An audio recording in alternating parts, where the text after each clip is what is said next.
With the now that Gautam Gambhir is now become the coach and the new series has started, and you have of course spent so much time with him as a player as well as off the field as well, I'm assuming.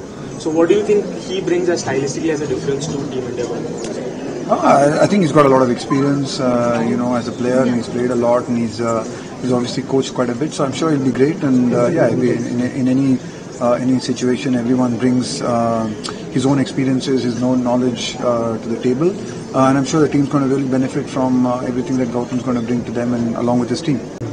What gadgets you use in your daily life? I'm getting there. I'm not as tech friendly as my children, but no, I'm certainly getting there. And yeah, we use the usual devices, your cell phones, your laptops, technology. But really exciting to see how technology can enable education, can enable classrooms, can enable teachers to be able to impart their lessons a lot better, and for students to be able to learn in a more effective manner all across the country. And I think that's incredible to see how technology and people like Roomba are able to be able to do that, to be able to enable enhancing potential. So really excited about it. So with the now that Gautam Gambhir is now become the coach and the new series has started, and you have of course spent so much time with him as a player as well as off the field as well, I'm assuming.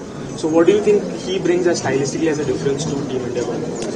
I think he's got a lot of experience, as a player, and he's played a lot, and he's obviously coached quite a bit. So I'm sure he'll be great. And in any situation, everyone brings his own experiences, his own knowledge to the table, and I'm sure the team's going to really benefit from everything that Gautam's going to bring to them, and along with his team.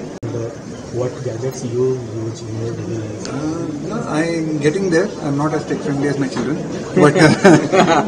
but no, I'm certainly getting there. And yeah, we use the usual devices, your cell phones, your laptops, technology. But really exciting to see how technology can enable education, can enable classrooms, can enable teachers to be able to impart their lessons a lot better, and for students to be able to learn in a more effective manner all across the country. And I think that's incredible to see how technology and people like Roomba are able to be able to do that, to be able to enable enhancing potential. So really excited about it.